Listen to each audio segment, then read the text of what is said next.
I gripped the door handle as Marcus pulled into the club's circular drive. The building rose before us, all glass and steel, exclusive in that quiet way Money whispered instead of shouted. "You'll like it here," he said, his voice carrying that particular tone he used when he'd already decided something. Private courts, professional instruction. I studied the sleek entrance. A uniformed attendant approached our car, and Marcus handed him the keys along with something else. A black keycard with gold trim. "What's that for?" "VIP access." He kissed my cheek, his hand lingering on my shoulder. "The coach is expecting you. Court 7. The attendant opened my door, and I stepped onto the pristine pavement in my new tennis whites. Everything felt too bright, too exposed. "Aren't you coming in?" Marcus checked his watch. "I'll join you later. Need to handle a call first." He squeezed my hand. "Trust me on this, Claire. You need something that's just yours. Something that's just mine."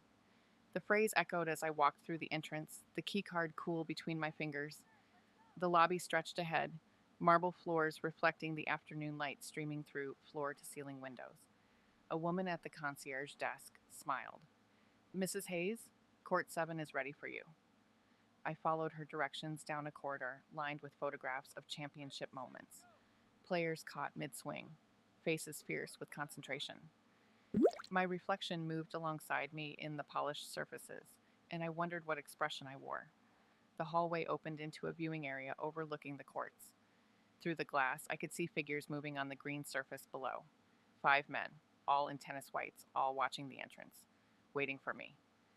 I pushed through the court doors, and the conversation stopped. 5 pairs of eyes turned toward me, measuring and appraising in a way that made my skin prickle.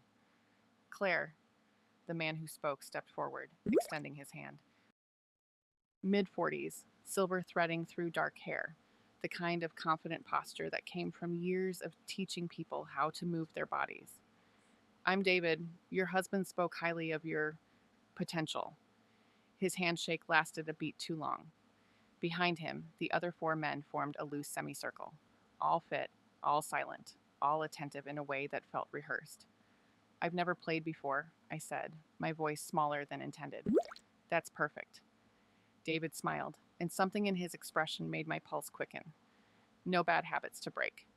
He handed me a racket, his fingers brushing mine as he adjusted my grip.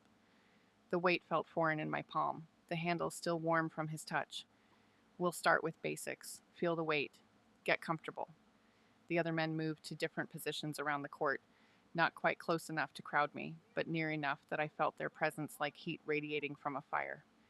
David positioned himself behind me, his chest almost touching my back. "Swing from your core. Feel the rotation." I attempted a practice swing, awkward and uncertain.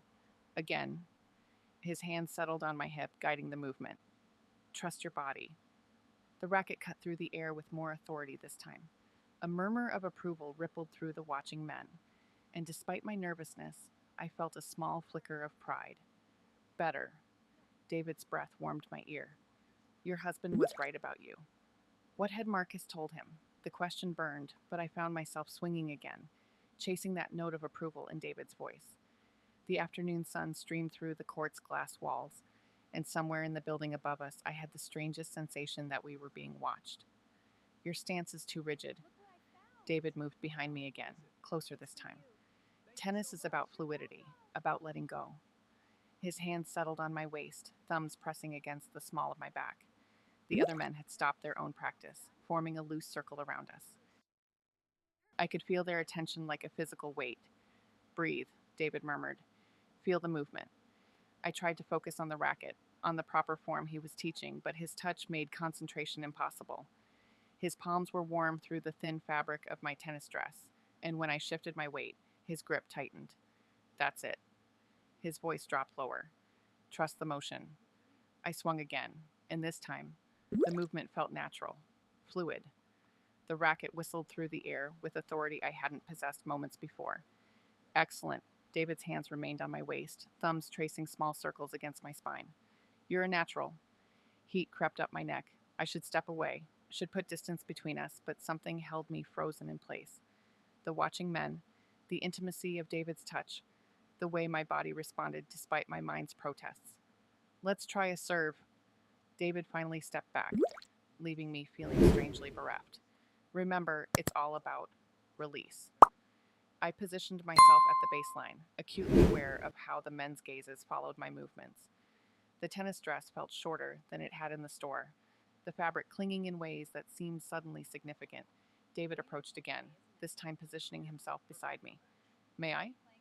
I nodded, not trusting my voice. His hand covered mine on the racket handle, guiding my arm through the serving motion. Up, back, forward, release. His body pressed against my side, solid and warm, and I caught the scent of his cologne mixed with clean sweat. Perfect form, he said, but his eyes weren't on the ball. I served 3 more times, each attempt better than the last. David's praise came in murmurs and touches, a hand on my shoulder, fingers adjusting my grip, his body creating a cage of instruction around me. The other men had stopped pretending to practice. They watched openly now, and something in their expressions made my pulse race. This wasn't a tennis lesson anymore, if it ever had been. You're holding back. David moved behind me again, his chest against my back. Stop thinking, just feel. His hands slid down my arms, guiding my swing in slow motion. The racket moved through the air like honey, and I found myself leaning back against him, seeking the solid warmth of his body. That's it, he breathed against my ear. Let go. A movement caught my eye in the glass partition above the court. A figure stood in the observation deck, silhouetted against the afternoon light. My breath caught. Marcus. He stood perfectly still, watching everything. Watching David's hands on my body, watching my response, watching me surrender to something I didn't fully understand. Our eyes met through the glass, and he didn't look angry. He looked satisfied. The realization hit me like a physical blow. This wasn't about tennis. This was never about tennis. Marcus had orchestrated this, planned it, delivered me here like a gift to be unwrapped. David's hands tightened on my waist, pulling me back against him more firmly. Don't stop now, he murmured. You're just getting started. I looked up at my husband again, and he gave me the smallest nod. Permission, encouragement. My body made the decision before my mind could catch up.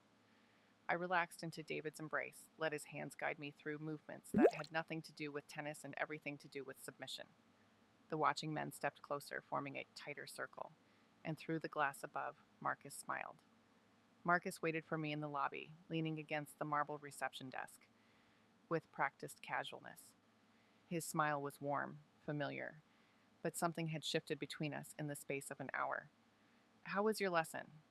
I clutched my gym bag tighter, the key card still pressed between my palm and the leather handle. You saw. I saw. He straightened, moving closer. You were beautiful down there. The words should have felt like a violation, but instead, they sent heat spiraling through my chest. He'd watched me let another man touch me, guide me, and he'd enjoyed it. Why? The question came out smaller than I intended. Marcus cupped my face in his hands, thumbs brushing over my flushed cheeks. Because you needed it. Because we needed it. I don't understand. You do. His voice dropped to the intimate register he used in our bedroom. You understood perfectly down there. I saw you let go. He was right, and the admission terrified me. For 34 years, I'd been careful, controlled, appropriate, but David's hands on my body had unlocked something I hadn't known existed. The others were there because you needed witnesses. Marcus kissed my forehead. Because part of you has always wondered what it would feel like to be watched, to be wanted by more than just your husband. Heat flooded my face. He knew me too well, saw too clearly into desires I'd barely acknowledged to myself. This changes things, I whispered. Yes. He took my hand, lacing our fingers together. It changes everything. We walked to the car in silence, the key card a small weight in my palm. The afternoon sun felt different on my skin now, charged with possibility and consequence. As Marcus started the engine, he glanced at me. David said you have natural talent. For tennis? His smile was answer enough. That evening, I stood in our bedroom mirror, still wearing the tennis dress. The fabric clung to my body differently now, carrying the memory of David's touch, the weight of watching eyes. Marcus appeared in the reflection behind me, his hands settling on my shoulders. How do you feel? I considered lying, offering him the safe answer he might expect. Instead, I met his eyes in the glass. Hungry? His smile was sharp with satisfaction. Good. He reached into his jacket pocket and pulled out another key card, this one platinum instead of gold. The weight of it in my palm felt heavier than the first. What's this for? Private courts. After hours, his hand slid down my arms, retracing David's path from earlier. No interruptions. The implication hung between us, electric and dangerous. I turned in his arms, searching his face for any sign of doubt or jealousy. Instead, I found only anticipation. You want me to go back. I want you to choose. He brushed a strand of hair from my face. But yes, I want you to go back. The tennis racket leaned against our dresser where I'd left it, its strings still humming with the afternoon's tension. Such a simple object, but it had become something else entirely, a key to doors I hadn't known existed. Will you watch again? Every time.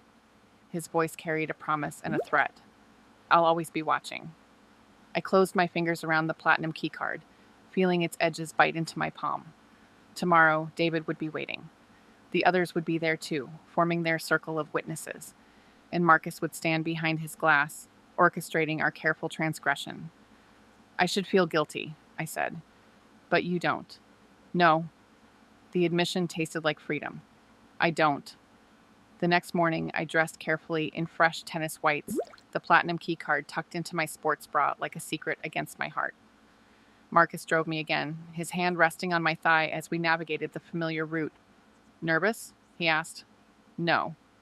The truth surprised me. Where yesterday I'd felt exposed and uncertain, today I felt purposeful. Clear. The club looked different in the early morning light, less imposing and more welcoming. I walked through the lobby with my head high, nodding to the concierge who smiled knowingly. Court 7 was empty when I arrived, but not for long. David appeared first, then the others, filing in with the quiet efficiency of a well-rehearsed routine. Claire. David's greeting carried warmth and something darker.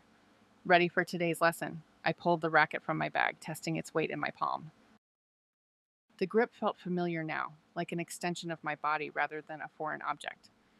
What are we working on? Advanced techniques. His smile held promise. Things that require complete trust. Above us, I caught a glimpse of movement behind the glass. Marcus, taking his position. Our eyes met, and he raised his coffee cup in a small salute. The morning sun streamed through the court's windows, casting everything in golden light. I positioned myself at the baseline, acutely aware of the men arranging themselves around the court's perimeter. Remember, David said, moving behind me, tennis is about letting go. His hands found my waist, and this time I didn't tense. This time I leaned into his touch, into the heat of his body, into the weight of watching eyes both on the court and behind the glass. That's it, he murmured against my ear. Perfect form. I swung the racket through the air, and the motion felt like flight, like freedom, like coming home to a part of myself I'd never known was missing. The game was just beginning.